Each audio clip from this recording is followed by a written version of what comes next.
RTA learning জোনের পক্ষ থেকে সবাইকে স্বাগতম। আমরা আজকে ডুয়েট নিয়ে আলোচনা করব। ডুয়েট হচ্ছে ডিপ্লোমা শিক্ষার্থীদের জন্য একটা স্বপ্নের প্রতিষ্ঠান। শুধুমাত্র ডিপ্লোমার শিক্ষার্থীরাই এখানে অ্যাডমিশন টেস্ট দিতে পারে। জেনারেল, মাদ্রাসা অথবা অন্যান্য কোনো যেগুলো সেক্টর আছে সেই সমস্ত শিক্ষার্থীরা এখানে পরীক্ষায় অংশগ্রহণ করতে পারবে না। এটা হচ্ছে 4 বছর মেয়াদী বিএসসি কোর্স। এখন ডিপ্লোমাতে যাদের গড় সিজিপিএ 3 পয়েন্ট থাকে শুধুমাত্র তারাই অ্যাডমিশন টেস্টের জন্য যোগ্য হিসেবে গণ্য হয়। ডুয়েটে 2বার অ্যাডমিশন টেস্ট দেওয়া যায়।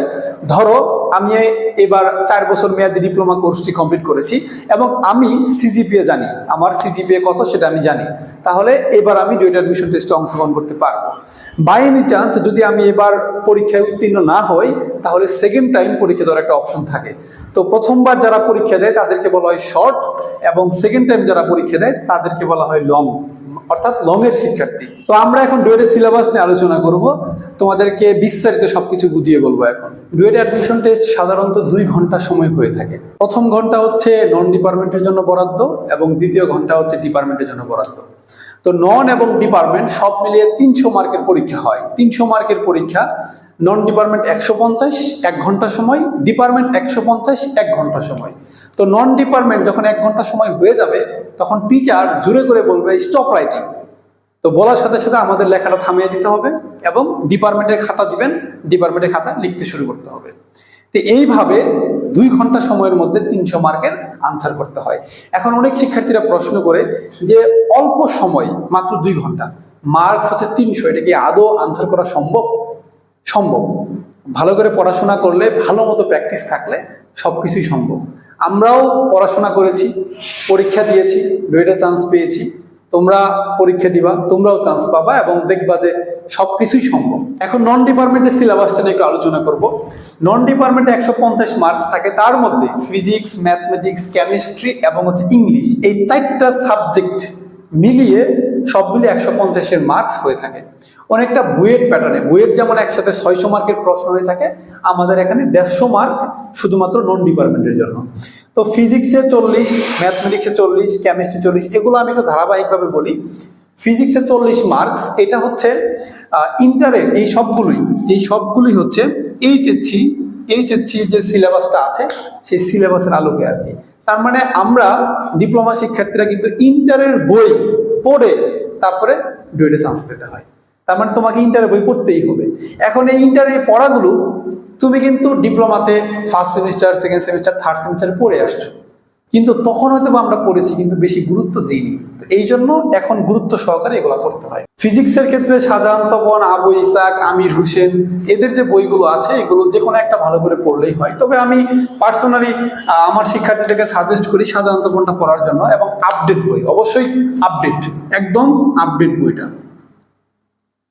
এখন এটা নিয়ে একটা দ্বিমত আছে, কারণ অনেক ডুয়েটিয়ানরা আছে যারা নাকি 2012 সালের বই পড়তে বলে, কারণ সেখানে কোনো সৃজনশীল প্রশ্ন নেই। আর তোমরা জানো ইন্টারে কিন্তু সৃজনশীল প্রশ্ন থাকে এবং সৃজনশীল প্রশ্নতে তাদের পরীক্ষা হয়।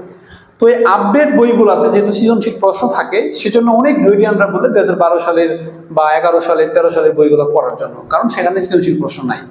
কিন্তু আমি একটা তোমাকে প্রশ্ন করি, 2012 সালের বইতে গত বছর বুয়েটে অথবা চুয়েটে অথবা সাস্টে, জাস্টে, বুটেক্সে কি কি প্রশ্ন আসছে, ঢাকা ইউনিভার্সিটিতে কোন প্রশ্ন আসছিল সেটা কি এখানে আছে? থাকার কথা না, কারণ 2012 সালের বইতে তো শুধুমাত্র 12 সাল পর্যন্ত থাকবে। তো আপডেট বইগুলোতে সুবিধা হচ্ছে যে এখানে গত বছর বুয়েটে লিখিত পরীক্ষায় কোন প্রশ্নটা এসেছিল এখানে দেওয়া আছে, তারপরে সাস্টে কোন প্রশ্নটা এসেছিল এখানে আছে। তো এই জন্য তোমাদের প্রতি সাজেশন হচ্ছে যে তোমরা আপডেট বইটা পড়ার চেষ্টা করবা। এখন প্রশ্ন হতেই পারে যে তাহলে সৃজনশীল আছে সেগুলো কি করবো? তুমি বাদ দিবা, সৃজনশীলগুলোকে বাদ দিয়ে পড়বা, যেগুলো লেখা থাকবে সাস্ট, জাস্ট, বুয়েট, খালি এই টাইপের প্রশ্নগুলো তুমি কভার করবা। এখন একটা কথা বলি, দুনিয়া কিন্তু পাল্টে গেছে। এটা 2024 সাল, 2012 সাল না। তো 2024 সালে যে সমস্ত টিচাররা ডুয়েটে আছে এরা সবাই আপডেট। এখানে তো যারা নাকি সিনিয়র আছে, সিনিয়রদের থেকে জুনিয়ররা প্রশ্ন করে পরীক্ষায় বেশি। তো জুনিয়ররা প্রশ্ন করার ক্ষেত্রে নতুন প্রশ্নগুলোকে প্রায়োরিটি বেশি দিবে, এটাই স্বাভাবিক। 2012 সালের বই থেকে যে প্রশ্নটা একটা কমন প্রশ্ন, ওটার থেকে গত বছর বুয়েটে কোন প্রশ্নটা আসছে বা সাস্টে কোন প্রশ্নটা আসছে সেই প্রশ্নটা কিন্তু পরীক্ষায় হুবহু তুলে দেওয়ার কিন্তু পসিবিলিটি বেশি থাকে। তো এই জন্য তোমাদের প্রতি পরামর্শ যে তোমরা সবসময় আপডেট বইগুলো ফলো করবা। আর যদি আপডেট বইগুলো ফলো না করো তাহলে কি করতে হবে বলি, 2012 সালে বই পড়বা, কিন্তু কয়েকদিন পর উদ্ভাস কিনবা, তারপরে হচ্ছে যে ইকুয়েশন কিনবা, ওই বই কিনবা, ওই বই কিনবা, কারণ তোমাকে তো কিনতে হবেই, কারণ তোমার তো 2012 সালের বইতে পর্যাপ্ত পরিমাণে আপডেট প্রশ্ন নাই। এখন আসি ম্যাথমেটিক্স নিয়ে। ম্যাথমেটিক্সে 40 মার্কস, এটাও সেম।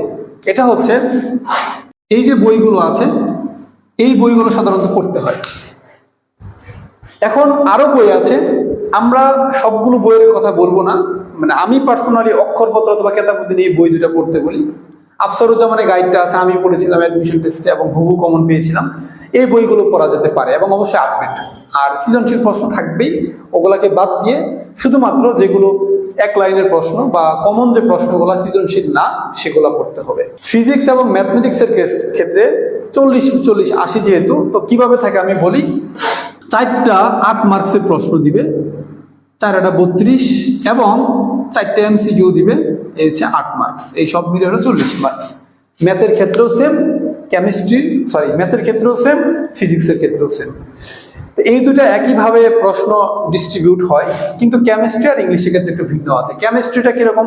কেমিস্ট্রিটা হচ্ছে, যেহেতু কেমিস্ট্রিতে ম্যাথমেটিক্স ফিজিক্সের মতো শুধু ম্যাথ দেওয়া যায় না, এখানে বিক্রিয়া আছে, আকরিকের নাম আছে, তারপরে শূন্যস্থান থাকে, সত্যমিথ্যা থাকে, মানে এগুলো সবকিছু মিলিয়ে কেমিস্ট্রি প্রশ্ন হয়ে থাকে। তার ভিতরে আকরিকের নাম চাইবে, আকরিকের নাম যেমন 5টা আকরিকের নাম দিল 5 মার্কস, শূন্যস্থান দিল 2টা বা 3টা শূন্যস্থান বা 5টা শূন্যস্থান 10 মার্কস। আর এমসিকিউ থাকে কয়টা? প্রায় সময় 5টা এমসিকিউ থাকে 10 মার্কসের, 5টা এমসিকিউ থাকে 10 মার্কসের। সত্যমিথ্যা থাকতে পারে, তারপরে বিক্রিয়া থাকতে পারে, বিক্রিয়া দিবেই, শিওর থাকো। 2টা বা 3টা বিক্রিয়া দেয়, প্রত্যেকটা বিক্রিয়ার মার্কস দেয় 2 করে অথবা 3 করে। তাহলে 3টা যদি বিক্রিয়া দেয়, 3 3 9 মার্কস। সত্যমিথ্যা দিতে পারে, শূন্যস্থান দিতে পারে, 10 মার্কসের এমসিকিউ থাকবে। তারপর হচ্ছে আকরিকের নাম থাকবে, এগুলা। তারপর একটা ম্যাথমেটিক্স থাকবে, একটা ম্যাথ দেয়, যেমন হচ্ছে মোলারিটি থেকে ম্যাথ দিতে পারে, তারপর হচ্ছে যে গ্যাসের ধর্ম থেকে ম্যাথ দিতে পারে। এগুলা মিলিয়ে কেমিস্ট্রি থেকে সব মিলে 40 মার্কের প্রশ্ন হয়ে থাকে এবং সবগুলো ছোট ছোট প্রশ্ন। এবং ফাইনালি হচ্ছে ইংলিশ। ইংলিশের ক্ষেত্রে মজার একটা বিষয় হচ্ছে যে 6 মার্কস পেতেই হবে, মানে এখন লাস্ট আপডেট পর্যন্ত এটাই হচ্ছে রুলস। 6 মার্কস না পেলে তোমার এই কোনো কিছুই দেখবে না, মানে খাতা কিছুই দেখবে না এবং তুমি ফেল হিসেবে গণ্য হবা। তুমি যদি 300-র মধ্যে 350 তুলে ফেলো, লাভ নাই, কারণ তুমি এখানে ইংলিশে 6 মার্কস তুলতে পারো নাই। এখন 6 মার্কস তোলার জন্য সব থেকে ভালো বুদ্ধি হতে পারে, যেটা আমি করেছিলাম, এত বেশি চাপ নিয়েছিলাম না। চাপ না নিতে চাইলে একটা কাজ করা যেতে পারে, সেটা হচ্ছে ইংলিশের প্রশ্নগুলো কি কি হয়ে থাকে। প্রিপোজিশন থাকে, transformation of sentence, idiom and phrase এবং ট্রান্সলেশন, এগুলো হচ্ছে কমন, মানে এগুলো থাকবেই। এগুলোর বাইরে কিন্তু সাফিক্স, প্রিফিক্স, তারপর হচ্ছে আদার্স যতগুলো আছে ওগুলো প্রশ্ন করে। তবে তোমাদের এগুলা কিন্তু তোমরা এসএসসিতে পড়ে আসছো, খেয়াল করে দেখো, অ্যাডভান্স গাইড সবাইকে পড়তে হয়েছে। অ্যাডভান্স গাইডে প্রিপোজিশন ছিল, শূন্যস্থান দেওয়া থাকবে, ক্যারির পরে শূন্যস্থান দেওয়া থাকবে, কি হবে, অন বসাবো আমরা, এরকম। ট্রান্সফরমেশন অফ সেন্টেন্স কি, এখানে সিম্পল, কমপ্লেক্স, কম্পাউন্ড থাকতে পারে, ডিগ্রি থাকবে, তারপর হচ্ছে ভয়েস চেঞ্জ, এই 3টা মিলিয়ে হচ্ছে ট্রান্সফরমেশন অফ সেন্টেন্স। তো এখানেও কিন্তু সেম, এখান থেকেও প্রশ্ন করে থাকে। এবং ইডিয়ম এন্ড ফ্রেজ এটা দিবেই শিওর, মানে এখান থেকে যেগুলো শিওর আর কি, preposition, idiom and phrase, translation এবং ট্রান্সফরমেশন সেন্টেন্স প্রায় সময় দিয়ে থাকে, মানে দেয় না এরকম সম্ভাবনা খুব কম, দিবেই। তাহলে preposition, transformation of sentence, idiom and ফ্রেজটা কি, যেমন হচ্ছে এবিসি, তোমাকে দিয়ে দিবে এ নাম্বারে এবিসি। এবিসি মানে কি, প্রাথমিক জ্ঞান। তোমাকে এই প্রাথমিক জ্ঞান এটাকে মাথায় রেখে একটা সেন্টেন্স লিখতে হবে। যেমন আমরা বলতে পারি যে রাকিবের এবিসি মানে জ্ঞান নাই, মানে রাকিবের এবিসি নাই, তার মানে রাকিবের কোনো প্রাথমিক জ্ঞান নাই। এভাবে তোমরা নিজেরা এটাকে ইংরেজিতে লিখতে হবে, তারা শুধু লিখে দিবে এবিসি, এবং এটাতে তোমাকে একটা সেন্টেন্স তৈরি করতে হবে। এবং লাস্ট হচ্ছে ট্রান্সলেশন। ট্রান্সলেশন কি, ট্রান্সলেশন হচ্ছে এই যে আমি যে কথা বলতেছি, এই যে কিছুক্ষণ আগে বললাম যে রাকিবের এবিসি নাই, মানে রাকিবের প্রাথমিক জ্ঞান নাই। তাহলে রাকিবের প্রাথমিক জ্ঞান নাই, এইটাকেই তোমাকে বলবে ইংরেজিতে ট্রান্সলেট করো। ইংরেজিতে এটা কি হয় তোমাকে লিখতে হবে। তারপরে এখন হচ্ছে যে কিছু প্রবাদ থাকে ট্রান্সলেশনে, যেমন হচ্ছে যেমন কর্ম তেমন ফল, ডেকে স্বর্গে গেলেও ডান, ডান মানে ডো অর ডাই, এগুলা নিয়ে মানে বাংলাকে ইংরেজি করতে বলে, আবার মাঝে মধ্যে ইংরেজিকে বাংলা করতে বলে, যেমন ডো অর ডাই এটাকে ইংরেজি করো, আবার বলবো হচ্ছে যেমন কর্ম তেমন ফল, এটা বাংলা বলবে, এটা ইংরেজি করো। এইভাবে একটা অথবা 2টা প্রবাদ থাকে, আর বাকি সবগুলো কিন্তু একটা সেন্টেন্স দেওয়া থাকবে বাংলাতে অথবা ইংরেজিতে, তোমাকে ওটাকে তার বিপরীত যে ট্রান্সলেট করার যে অপশন আছে সেটা দিয়ে করতে হবে। যদি বাংলা থেকে ইংরেজি করতে হবে, ইংলিশ থাকলে বাংলা করতে হবে। সর্বশেষ আমরা আলোচনা করবো হচ্ছে ডিপার্টমেন্ট নিয়ে। ডিপার্টমেন্ট হচ্ছে 150 মার্কস। এখন এই ডিপার্টমেন্টের প্রশ্ন প্যাটার্ন কিন্তু নন ডিপার্টমেন্টের মতো না। ডিপার্টমেন্টে তোমরা যেমন ডিপ্লোমাতে যেভাবে পড়াশোনা করে এসেছো বিভিন্ন সাবজেক্ট, সেই সাবজেক্ট গুলাই তোমাকে ভালো করে পড়তে হবে। এখন সব সাবজেক্ট কিন্তু কাজে লাগে না, নির্দিষ্ট করে কিছু কিছু সাবজেক্ট যেগুলো ডুয়েটের সিলেবাসে দেওয়া থাকে, তোমরা এটা ডুয়েটের ওয়েবসাইট থেকে সিলেবাসটা নামাবা, দেখবা যে কোন কোন সাবজেক্টগুলো আছে, ওগুলাই তোমাকে ভালো করে পড়তে হবে। ওই ডিপ্লোমার ওই সাবজেক্টটা পড়লেও তোমাকে হবে। তবে সব থেকে ভালো হয় আমরা যদি সবসময় শর্টকাট খুঁজি, তো সেজন্য হচ্ছে যে বাজারে যে গাইডগুলো পাওয়া যায়, অ্যাডমিশন টেস্টের গাইডগুলো, সেই গাইডগুলা তুমি গাজীপুর থেকে ডুয়েটের সামনে থেকে কিনে নিতে পারো, অথবা তোমাদের স্থানীয় জায়গাতেও, স্থানীয় শহরগুলোতেও পাওয়া যেতে পারে। তো সেগুলা কিনে নিয়ে তোমরা এটা পড়বা। ডিপ্লোমা শিক্ষার্থীদের একটা কমন প্রশ্ন, সেটা হচ্ছে ডুয়েটে অ্যাডমিশন টেস্টে আমি যদি টিকতে চাই তাহলে কত মার্কস ক্যারি করতে হবে, কত মার্কস দরকার যেটা আমি তুলতে পারলেই আমি চান্স নিশ্চিত। আমার 120টা সিট থাকে ত্রিপলিতে, সিভিল ডিপার্টমেন্টে, মেকানিক্যাল ডিপার্টমেন্টে। আমার 1 থেকে 119 নাম্বার সিট দরকার নেই, আমার 120 নাম্বার সিটটা হলেই হলো, মানে আমি ঢুকতে পারলেই হলো। আমার মা বলতেছে যে আমার ছেলের 119 পর্যন্ত সিট লাগবে না, ওই লাস্টে যে 120 নাম্বার সিট আছে সেটা পাইলেই হবে। তো এটাও যদি চাও তুমি, তাহলে মানে কত মার্কস পেতে হবে। তো এটা বলার আগে তোমাদের একটা কথা বলি যে নন ডিপার্টমেন্টে পাস মার্ক কত। পাস মার্ক হচ্ছে প্রায় অলমোস্ট 60। আবার ডিপার্টমেন্টের ক্ষেত্রেও সেম, কিন্তু মূলত আসলে চান্স পেতে হয় ডিপার্টমেন্ট দিয়ে, কারণ তুমি 4টা বছর ভালো করে ডিপার্টমেন্ট পড়েছো। যে নাকি ইলেকট্রিক্যাল ডিপার্টমেন্টের শিক্ষার্থী, সে কিন্তু ইলেকট্রিক্যাল ডিপার্টমেন্টের উপরে 4টা বছর পড়াশোনা করেছে। যে সিভিলের শিক্ষার্থী, সে সিভিল ডিপার্টমেন্টটা ভালো করে পড়েছে। মেকানিক্যালের শিক্ষার্থী মেকানিক্যাল ডিপার্টমেন্টটা ভালো করে পড়েছে। অন্যদিকে নন ডিপার্টমেন্টের ক্ষেত্রে কি হয়েছে, তুমি ইন্টারের সিলেবাস, ইন্টারের ফিজিক্স ম্যাথ তুমি কয়দিন পড়েছো? তুমি তো সেই 4টে বছর শুধু ডিপার্টমেন্টটা ভালো করে পড়েছো। তো সেজন্য নন ডিপার্টমেন্টে আসলে খুব বেশি মার্কস ক্যারি করাটা কঠিন হয়ে দাঁড়ায়। তো সাধারণত ম্যাক্সিমাম শিক্ষার্থীর 150-এর মধ্যে তুমি যদি 100 মার্ক পেয়ে যাও, তার মানে তুমি খুবই ভালো একটা মার্কস তুলতে পেরেছো। নন ডিপার্টমেন্টে খুব বেশি মার্কস তুলতে না পারলেও ডিপার্টমেন্টে কিন্তু মোটামুটি সবাই ভালো মার্কস তুলতে পারে, কারণ সবাই ডিপার্টমেন্ট ভালো করে পড়েছে। তো ডিপার্টমেন্টে 150-এর মধ্যে 140, 130, 135, 120, 110 এভাবে কিন্তু মার্কস তোলা যায়। সুতরাং প্রত্যেক ডিপ্লোমা শিক্ষার্থীরাই গাজীপুরে অ্যাডমিশন টেস্ট যারা দিবে, তারা কিন্তু এই ডিপার্টমেন্টের দিকে সব থেকে বেশি গুরুত্ব দেয়, মনোযোগ দেয়। এর একটাই কারণ যে ডিপার্টমেন্টের মার্ক বেশি থাকে এবং অল্প সময়ে সব থেকে বেশি মার্ক তোলা যায়। এখন নন ডিপার্টমেন্টে অনেক অধিকাংশে, যেহেতু 100 তোলাটা অনেক কঠিন হয়ে যায়, অনেক সময় আবার বেশি মার্ক তোলা যায়। এখন দুইটা মিলিয়ে কত পেলে চান্স হয়, এটা ডিপেন্ড করবে প্রশ্নের উপরে। যদি প্রশ্ন দেখো খুব কঠিন হয়েছে, খুব কঠিন হয়েছে, তখন দেখা যাচ্ছে যারা শুধুমাত্র পাস করেছে বা একটু ভালো করেছে তারাই চান্স পেয়ে গেছে। এমন অনেক শিক্ষার্থী আছে, যেমন গত বছর ত্রিপলি ডিপার্টমেন্টে অনেক হার্ড প্রশ্ন হয়েছে, অনেক শিক্ষার্থী এসে কান্নাকাটি করতেছে যে আমি তো ভাই কিছুই লিখতে পারিনি, লিখছি কিন্তু খুবই অল্প, মানে আমি সন্তুষ্ট না, আমার তো অবস্থা খারাপ, আমার 130, 140 তো আসতেছে না, এইভাবে কান্নাকাটি যারা করছে। এবং আমি নিজে তাদেরকে বুকে জড়াই নিয়েছি যে মন খারাপ করিও না, বাসায় যাও, দেখা যাক কি হয়। কয়েকদিন পর রেজাল্ট দিল, দেখা যাচ্ছে সেই ছেলেটা চান্স পেয়ে গেছে। তখন আমি বুঝতে পারলাম যে প্রশ্ন যেহেতু কঠিন হয়েছে, তার মানে কম মার্কসে চান্স হয়ে গেছে। আবার আমাদের সময় আমরা যেবার পরীক্ষাতে চান্স পেয়েছিলাম, সেবার প্রশ্ন হয়েছিল সহজ। তো সেবার এরকম হয়েছে যে 300-র মধ্যে কে 200 তুলতে পারছে, 200 কতজন তুলতে পারছে, বরং সবাই আমরা মুখে মুখে বলতেছিলাম যে আমি 200-এর উপরে পাবো, সে বলতেছিল আমি 190-এর উপরে পাবো, কেউ বলতেছে 130 পাবো, কেউ বলতেছে 230 পাবো, 210 পাবো। তার মানে ডিপেন্ড করবে প্রশ্নের উপরে। প্রশ্ন যদি সহজ হয়ে থাকে তাহলে তোমার হচ্ছে যে 170, 180, 190 ত্রিপলি ডিপার্টমেন্টে, সিভিলে তো 200 আপ করে ফেলতে হয় অনেক সময় যদি প্রশ্ন সহজ হয়। তাহলে প্রশ্ন সহজ এবং কঠিনের উপর ডিপেন্ড করবে যে তুমি কত মার্কস পাবা এবং কিভাবে চান্স পাবা। ম্যাক্সিমাম ডিপ্লোমা শিক্ষার্থীদের মধ্যে একটা ভয় থাকে, সেটা হচ্ছে যদি ডুয়েট অ্যাডমিশন টেস্টে না টিকি তখন কোথায় যাব। এই ভয়টা কেন আসে বলি, কারণ ডুয়েট হচ্ছে ডিপ্লোমা শিক্ষার্থীদের জন্য একটা মাত্র প্রতিষ্ঠান। জেনারেলি শিক্ষার্থীরা যেমন বুয়েটে পরীক্ষা দেয়, বুয়েটে না টিকলে চুয়েট, কুয়েট, রুয়েট, তারপর হচ্ছে ডাবি, রাবি, চবি, তারপর হচ্ছে সাস্ট, জাস্ট, মানে ওদের তো ইউনিভার্সিটির অভাব নেই। কিন্তু আমাদের ডিপ্লোমা শিক্ষার্থীদের ক্ষেত্রে যেহেতু ইউনিভার্সিটি সংখ্যা সীমিত, মানে শুধুমাত্র ডুয়েট, তো সেক্ষেত্রে একটা প্রশ্নই হতে পারে যেহেতু কম্পিটিশন বেশি হয়, যদি না টিকি তাহলে করণীয় কি। সবার উদ্দেশ্যে বলতেছি, জীবনের জন্য ডুয়েট, কিন্তু ডুয়েটের জন্য জীবন না।